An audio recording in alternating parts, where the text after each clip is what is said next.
A Voz da América fala hoje com o engenheiro Adalberto Costa Júnior, líder da UNITA, candidato à presidência de Angola nas eleições gerais de agosto de 2022. Muito bem-vindo, Sr. Engenheiro. Muito obrigado, bom dia por mais esta oportunidade de cá estar. Aproveitando a oportunidade de estar aqui nos Estados Unidos, onde os angolanos que aqui residem não vão poder votar nestas eleições de agosto, o Sr. Engenheiro escreveu num tweet o seguinte: mais de 100 países com comunidades angolanas, o registro só aconteceu em 12, 400 mil angolanos na diáspora. Só foram registados 22.560. E o Sr. Engenheiro colocou estas opções. Será má-fé, incompetência ou exclusão? Qual é a sua resposta? É claro que eu tenho uma resposta. O processo eleitoral não foi uma surpresa para quem o realizou. Foi há muito tempo previsto, planificado, e quando se tem o controle deste processo, mas não se colocam os meios, nem humanos, nem materiais, para se poder fazer o trabalho com respeito ao cidadão, a responsabilidade é exclusivamente do governo, que se mostrou absolutamente incompetente. Não tenho dúvidas que usou de má fé e é muito simples de explicar porquê. A comunidade angolana que vive fora do país, na sua maioria, vive em países com experiência democrática. E nós sabemos que este voto não ia favorecer de maneira nenhuma o MPLA. E de uma previsão de 450 mil, foram recenseados menos de 5%. Portanto, eu acho que o governo angolano deve ser penalizado porque não respeita os angolanos. Qual seria o peso do círculo eleitoral da diáspora? Se faço contas do número de eleitores no círculo nacional, como deve saber, os votos dos angolanos no exterior ia todo ele para o círculo nacional. Nas eleições anteriores, isto podia eleger um mínimo de 10 deputados para 12 deputados. Portanto, não é pouco, é muita gente, se não ultrapassasse, dependente mesmo do que é que vai acontecer. Mas não ocorreu só cá fora. Lá dentro, o processo também foi assim. Partiu com poucos meios, poucas equipes, soluções muito complexas para apenas serem colocados os meios acrescidos no fim do processo. E, portanto, em Angola também se excluiu muita gente de poder votar. Do ponto de vista do registro oficioso, a oposição, de forma geral, poderia ter ajudado de alguma forma a que este processo tivesse sido melhor? Não podemos substituir o governo nas suas responsabilidades. Nós sempre estivemos disponíveis para a campanha de educação cívica que nós propusemos, mas nunca fomos chamados. Fizemos o nosso trabalho. Eu devo dizer que a UNITA, pelo país inteiro, fez uma enorme campanha de incentivo à inscrição dos angolanos, mas o governo excluiu. Mas deixe-lhe chamar a atenção para um pormenor, tanto fora como dentro. É que no fim do processo do registro eleitoral, o governo anunciou números. A verdade é que os números finalmente anunciados são superiores àqueles que anunciou no fim do processo. Portanto, aqui há uma série de circunstâncias que nos dizem textualmente que estamos a lidar com um governo que não é sério. Anunciou 18 mil angolanos inscritos no exterior do país. Como é que depois de retirados aqueles que não tinham condições de votar, o número aumentou? Lá dentro também.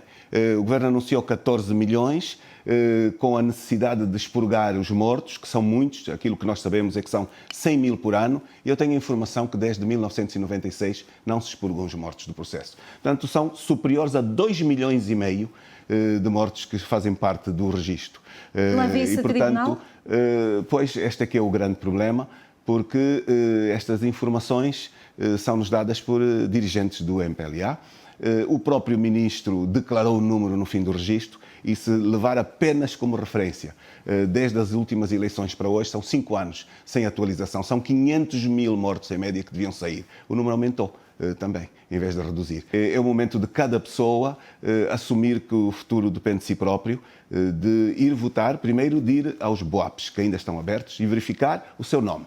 Porque o governo não publicar as listas, como diz a lei, e a lei é claríssima, e mais uma vez fica muito mal ao governo ter ministros que são professores universitários e que dizem que lá onde diz publicação não significa publicação. Portanto, veja isto, mas é preciso irem verificar os seus nomes para terem a certeza onde vão votar e depois tomarem conta do vosso voto. E a inclusão de Abel Chivucovuco como número 2 já gerou algumas reações negativas entre os militantes. Não é verdade. Não gerou nenhuma reação de militantes. As manifestações que houve ontem, os protestos em frente ao Tribunal Constitucional. Não houve nenhuma manifestação. Veja este pormenor, o que é interessante de ver.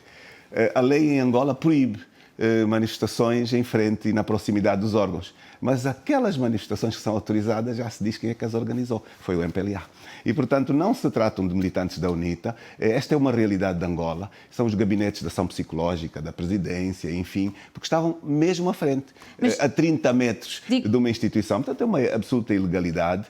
Não são militantes. Independentemente de ter havido protesto ou não houve protesto nenhum. Mas, independentemente desse protesto. A estratégia que nós seguimos foi uma estratégia apoiada no Congresso, debatida do topo à base e aplaudida pelos militantes. E, portanto, nós tivemos a coragem de submeter uma lista que abriu espaço a outras realidades políticas, abriu espaço à sociedade civil, o que vem demonstrar que a UNITA está madura, está preparada para trabalhar com os diferentes, e nós temos dito e estamos a fazer. Portanto, nós é o que se diz, mata a cobra e mostra o pau, pois nós fizemos uma lista que corresponde àquilo que os angolanos estavam à espera. Falou de coragem. E portanto, sem dúvida. Falou de coragem. Portanto, foi preciso coragem para incluir Abel Chivacovuco nesta lista, respondendo a supostas críticas que possam ter havido em relação a essa inclusão de Abel Chivacovuco como número 2? Não é preciso muito para se perceber os desafios que temos pela frente.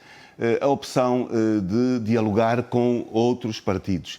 E o caso do Abel não é um caso distinto. Dialogar com outros, dialogar com a sociedade e abrir um espaço do partido para esta participação, sem dúvida, obriga, antes da coragem, consulta às instituições. E nós fomos sempre muito cuidadosos e fomos permanentemente consultado o Congresso, a Comissão Política, o Comitê Permanente e, portanto, este é o resultado de muita votação e da auscultação interna. Seguramente, esta é a representação também da moção estratégica que levei ao Congresso e que, pelos vistos, o regime não a queria, porque ao ter-me anulado o primeiro Congresso, sabíamos que, acima de tudo, queria impedir que, na prática, este espírito, esta ideia da ampla frente para a alternância se formatasse. Ela está nas listas sob a bandeira da UNITA. Ainda sobre Abel Chivacovuco, quer a UNITA ganhe as eleições ou não, é certeza que Abel Chivacovuco vai estar na bancada parlamentar, correto? Estará ele sujeito à disciplina da UNITA no Parlamento ou será ele um deputado independente? Nós temos um programa político e todos aqueles que participam na lista da UNITA assumiram o programa político. É uma visão comum para Angola. E, portanto, se esta visão comum para Angola existe, é quanto nos basta. E pedimos apenas o voto do cidadão. Como sabe, tenho anunciado muitas medidas, para além destas, a questão do ciclo constitucional. Voto na UNITA significará claramente a revisão da Constituição, a reeleição direta do Presidente da República, a diminuição dos poderes, a existência do Tribunal Eleitoral, que responda de forma diferente a esta acumulação de funções impróprias ao Tribunal Constitucional. Há cerca de 3 dezenas e qualquer coisa de mulheres na lista de deputados da UNITA. Que papel é que as mulheres têm nas políticas que a UNITA quer implementar? Eu tenho que ser muito sincero, nós não estamos ainda satisfeitos com a representação que temos. É preciso investir muito mais, porque a mulher é fundamental, não tem nada a dever ao homem. A mãe em África tem muito mais força do que o homem no seu espaço, no seu lar, na sua comunidade, pelo que nós temos muitos desafios de investimento no âmbito do empoderamento da mulher. A diferenciação positiva tem que continuar a ser uma realidade nossa. Nós dissemos, eleitos presidente, teremos um departamento específico que estudará permanentemente as formas de apoio ao empoderamento, eu diria, do rural ao urbano, em todas as condições, porque, de facto, este é um investimento com resultados, não para a mulher que faz o investimento, mas para toda a família, para toda a comunidade. Nós ainda não tivemos a oportunidade de ver o programa eleitoral da UNITA. Muito bem, não foi publicado ainda. Exatamente. Com o que é que os eleitores podem contar? Quais são as prioridades da UNITA para o OGE? Dê-nos algo. Muito simples. Nós publicámos o GIP na anterior campanha eleitoral. e vimos o JIP assaltado, até nos seus termos. Aquilo que foi uma criação da UNITA ficou imitado, embora sem a alma. E por isso é que depois Angola não conseguiu ver interpretados na prática muitas das sugestões, porque quem governa deve ser inteligente o suficiente para ir buscar ideias, inclusive na oposição. O governo atual não foi capaz de o fazer. Nós vamos publicar o manifesto eleitoral. E que vai sair do tempo próprio, porque se reparar, ninguém publicou, mesmo o partido que está no poder não publicou. Provavelmente ficou à espera de ver as ideias de outros. Nós temos este documento pronto. Sobre o Orçamento Geral do Estado, a pergunta é muito específica e a resposta também pode vir de forma muito, muito concreta. Acima de tudo, nós não temos tido uma fiscalização efetiva do Orçamento Geral do Estado. E temos um grande problema no Orçamento Geral do Estado, que é o facto de, com esta Constituição, atribuir-se ao Presidente da República a oportunidade de poder assumir empréstimos sem serem autorizados pela Assembleia Nacional, o que desvia claramente os cumprimentos do orçamento. Portanto, é muito grave quando se discute profundamente um plano estratégico como o Orçamento Geral do Estado, que o Presidente não vai à Assembleia defendê-lo. Este é um outro grande problema. A UNITA tem defendido a eleição direta do Presidente da República, tem muito a ver com a sua pergunta. Ao não ser eleito diretamente pelo voto do cidadão, apanha boleia num voto da Assembleia Nacional, sente que não deve ir lá prestar contas. E ao não ir lá prestar contas, não se sente a sua responsabilidade nem sequer na justificação daquilo que lá se discute. Isso é muito mau. Eu, quando fiquei na Assembleia, um dos meus grandes objetivos era trazer o Presidente do MPLA e o Presidente depois, não diria só da República, do MPLA, ao Parlamento. Mas depois o próprio Presidente da República sentir-se com o incentivo de ver o líder da oposição no Parlamento e ele vir para o debate político-constitucional. Infelizmente não foi, nunca. E, portanto, estes aspectos, não é eleito diretamente e nós queremos fazer esta mudança. Temos a intenção de, numa eleição direta, substituir depois esta presença atual dupla em que é Presidente do Partido e é Presidente da República. Connosco isto não vai acontecer. Nós deixamos o partido sem correr o risco depois de trazer vantagens para quem tem o cartão de pertença. Este cartão de pertença faz muita diferenciação em Angola. Voltemos ainda para o Orçamento Geral do Estado. Sim. Acabar com estes orçamentos multimilionários que não passam pela Assembleia Nacional e que nos têm criado verdadeiros dramas e, como consequência, é que hoje o cidadão angolano paga metade do custo do orçamento é para a dívida pública. Não há fiscalização efetiva do OGE plena, porque depois o que nós propomos como iniciativa é votado contra nas comissões. Porquê? Porque não serve o país, na sua maioria, serve-se o partido. Mas voltando ao OGE, saúde, educação, defesa, quais são as prioridades? Temos anunciado medidas que estão nas propostas que nós estamos a distribuir daqui a muitos poucos dias. O manifesto eleitoral traz a absoluta necessidade de Angola respeitar os contratos que assina e os compromissos que assina, inclusive no plano regional.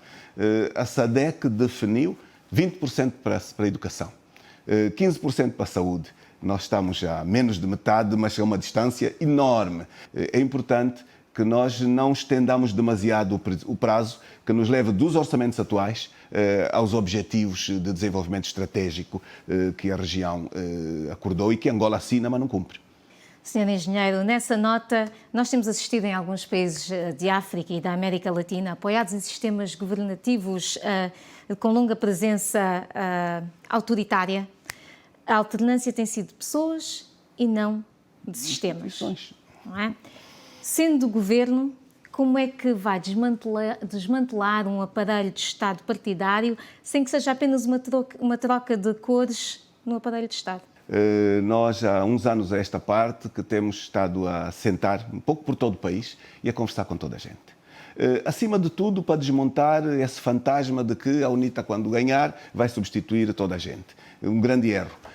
Nós, se formos fazer contas das necessidades de quadros que Angola tem, nós estamos a uma distância enorme dos quadros necessários. Portanto, nós vamos precisar, durante muitos anos, de investimentos contínuos para chegarmos aos números necessários no âmbito das múltiplas profissões e das instituições que precisamos. Portanto, este elemento seja muitíssimo claro. Mas nós temos que investir muito também em quem já está a trabalhar. Nós temos que ter orçamentos fortes para atualização, para formação contínua, para a melhoria dos níveis dos quadros no âmbito do serviço que prestam, porque a qualidade dos serviços não é boa. Também, a muitos níveis. Portanto, não é uma educação apenas para os jovens, não é uma necessidade de suprir necessidades que não existem hoje, é também uma necessidade de investir em quem já lá está, potenciando a condição de poderem servir. Portanto, isto não deve assustar absolutamente ninguém, porque temos noção clara dos desafios que Angola precisa e temos noção porquê? Porque nós vamos ao encontro cidadão. Eu estou a vir de um périplo enormíssimo. Eu fiz, há menos de uma semana, 1000 quilómetros para o Cubango. Passei o dia em audiências junto das comunidades, fizemos um ato público, terminou a noite, regressei por terra mais 1000 quilómetros para Luanda. Tem-se dito que o Sr. Engenheiro não ausculta o povo, não tem contacto com as bases. Falou agora que acaba de vir do Cubango. Mas as imagens estão todas. Sabe quem é que faz estas afirmações? Provavelmente aqueles que não me entrevistam.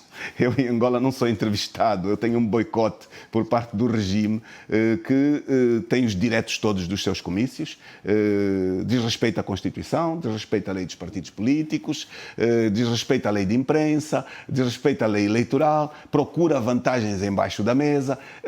Que credibilidade tem quem tem esta atitude? Eu penso que, se pensarem bem, estão-nos a fazer propaganda favorável, porque quando alguém que está no poder há tantos anos chega às campanhas e só nessas alturas é que sabe que existe povo, é só nessas alturas que baixa os preços, é só nessas alturas que aparece a dar subsídios a toda a gente. Pior, viola as leis porque pratica um crime, o crime da corrupção eleitoral, porque distribui, através de fundos públicos, uma série de bens proibidos por lei. Mas, volto de novo a nós, as imagens estão nas redes sociais, em todo o lado.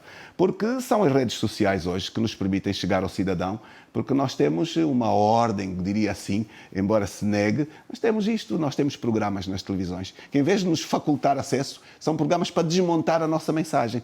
Permanentes, há anos. Isto ajuda o cidadão a perceber que a Angola desenvolvida não existirá sem uma liberdade na comunicação social. Falamos de corrupção, mencionou corrupção e a UNITA tem criticado fortemente o combate à corrupção de João Lourenço, destacando, por exemplo, a atribuição de contratos por ajuste direto como um método que perpetua o nepotismo. Senhor Engenheiro, isto são práticas enraizadas de alguma forma que vão ficando e que não é da noite para o dia que serão alteradas. Qual é o plano da UNITA? Como é que a UNITA pensa fazer diferente? Bem, acima de tudo, o cidadão votar na mudança. Porque a continuidade já provou aquilo que é capaz e aquilo que não quer fazer. Depois de estar 46 anos no poder. E há quem diga, não é verdade porque houve a guerra. Ok, então vamos dizer, depois de 20 anos de paz, com orçamentos multimilionários, não se transformou o país na dimensão que estes orçamentos permitiam, chegar a uma altura de pré-campanha e só estar a fazer promessas, em vez de estar a fazer os balanços do que se fez, só há promessas, é a altura, de facto, de mandar este governo para casa, para ganhar respeito e sensibilidade ao seu povo. A UNITA fará mesmo diferente porque nós temos, de facto, estado em contacto de muita intimidade com o povo e isso vê-se nas múltiplas imagens que estão nas redes sociais. Nós temos também uma página que é muito fácil de aceder a ela e aqui vê-se bem o quanto a nossa proposta de governação está riquíssima, está cheia de iniciativas. Nós estivemos há pouco tempo num congresso de quadros chamado Congresso da Nação. Foi organizado por membros da sociedade civil, mas o partido de regime deixou a cadeira vazia. A minha intervenção foi: nós precisamos fazer o rewind total. Nós precisamos de acabar com estes vícios. Um fast forward. Sem dúvida, acabar com estes vícios. Mas porquê? Há também uma geração que tem uma cultura absolutamente do Estado controlador. onde asfixia a iniciativa privada. E enquanto esta geração se mantiver ali, é impossível fazer a diversificação da economia, é impossível ter a economia de mercado. Mesmo neste Congresso, houve uma pergunta dirigida aos panelistas, da área de economia. Angola tem economia de mercado? E a resposta pronta dos especialistas foi não tem. Porquê? Porque o governo incentiva a criação de monopólios, apenas. Como eu lhe perguntei, como é que a UNITA pensa fazer diferente no que toca ao combate à corrupção? Olha, primeiro por sendo o exemplo. Eu começo pelo elemento que nos envolve pessoalmente. Nós temos uma lei, a Lei da Probidade Pública, que começa por cima a não ser respeitada. A Lei da Probidade Pública é aquela que permite o controle dos atores públicos, que limita, efetivamente, que eu, sendo ministro, negocie comigo próprio, que eu beneficie os meus familiares e os meus amigos. Mas, para isso, é preciso verificar os bens que cada um tem. A declaração de bens não é pública. E eu não concordo. Há uma lei aprovada por esta maioria que permite, diria assim, uma proteção de dados, a começar pelo Presidente da República. Eu acho que devia ser o próprio Presidente da República a dizer não quero. Eu vou publicar a minha declaração. Para quê? Para que depois, quando eu entrar, toda a gente sabe o que eu tenho, e quando eu sair, eu só posso ter uma proporção dos meus ganhos. Publicou claro, a sua? Eu tenho a minha declaração pública também, mas não tenho nenhuma dificuldade. Até é uma boa ideia republicá-la, sem nenhuma dificuldade. Sou um defensor destas questões, mas a lei não devia limitar efetivamente esta partilha de transparência. E começando por este procedimento, eu tenho a certeza que se começaria já a responsabilizar muito o servidor público. Portanto, não promete uma mão pesada nesta... o presidente João Lourenço, quando ganhou as eleições anteriores, esse era um bocado o seu... Veja, se dissesse... Não promete essa mão pesada? Eu não sou da opinião que a solução é prender toda a gente, se é isto que me está a querer dizer. Nós temos que ter a inteligência suficiente de atrair para Angola o que é de Angola. E atrair para Angola o que é de Angola não resulta em perseguição sem uma sustentação jurídico-legal com caráter moral também. É preciso dizer isto. A UNITA levou ao Parlamento, por sua iniciativa, e foi o primeiro a fazê-lo, a Lei do Repatriamento de Capitais. Não foi o Partido do Governo que levou para a Assembleia, foi a UNITA. E esta lei não foi agendada enquanto o nosso competidor MOR não criou alguma coisa. Foi meia dúzia de artigos. E quando foi a votação, votaram contra uma belíssima lei que servia ao país. E o que é que o MPLA fez? Aprovou uma lei que foi uma lavagem, uma lavandaria. Porquê? Porque protegia completamente o roubo. O dinheiro voltava para o bolso de quem roubou. E ainda por cima esta pessoa era protegida em termos da sua identidade. E a verdade é que o governo não regulamentou a lei. Significa, afinal, não tinha interesse em fazer o repatriamento de capitais. Regulamentou sim outra coisa, a lei de punição, mas que é utilizada apenas para perseguir os seus adversários. Não é para fazer devolução dos membros do governo que roubaram substantivamente, que toda a gente sabe quem são, mas que os seus não têm processos, inclusive. A PGR também, me parece que aqui está um bocado maniatada nestes níveis de incumprimento, de se considerar a lei igual para todos. Portanto, nós achamos que nós devíamos ser criativos, sentar com toda a gente, dialogar com toda a gente e dividir o mal, enfim, a meio. O que é que isso significa? Levar ao Parlamento a lei que nós já lá colocamos, fazê-la aprovar. Esta lei permite que, de facto, o erário público receba voluntários que queiram devolver fundos e que permita uma parte deste dinheiro ficar na mão deles, mas para investimentos de criação de emprego. Porque, senão, os empregos são criados fora do país. As pessoas estão a fazer hoje projetos um bocado por todo o mundo e Angola com absolutas necessidades destes recursos. Vamos falar então da questão da imprensa. Falava há pouco que a UNITA é bloqueada e, de forma geral, toda a oposição queixa-se da comunicação social estatal.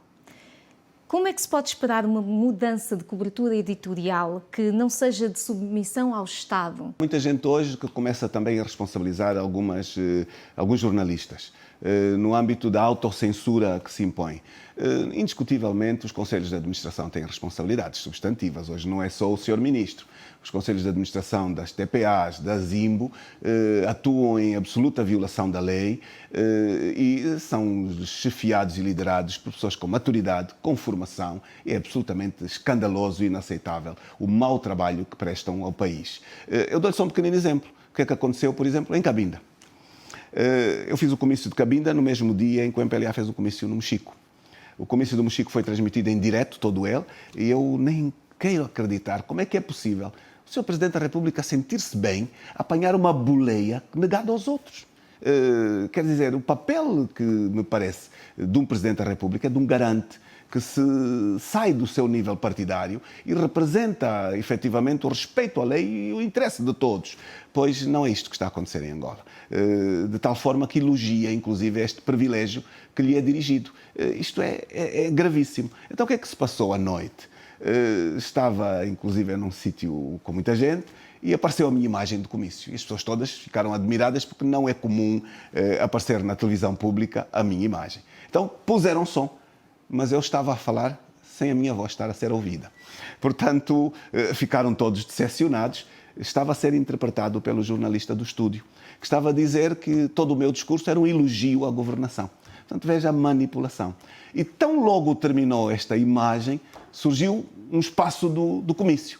Pensávamos que era o nosso, era o comício do MPLA. Portanto, nas nossas imagens, não dão a voz, manipulam os conteúdos, não passam as imagens. Isto é uma pouca vergonha sem limite. Isto vem de uma total sobreposição dos poderes legislativo e judicial pelo executivo, em absoluto. E, portanto, temos problemas. Acresce, a UNITA levou ao Tribunal Supremo um processo com 61 disquetes, com as provas das violações. Está engavetado.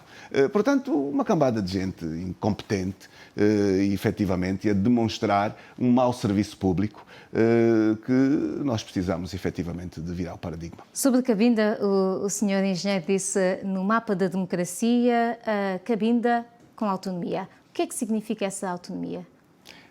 Em Cabinda também aprendemos algo. Nós não fomos para Cabinda apenas para levar um discurso. Nós fomos para Cabinda também para ouvir.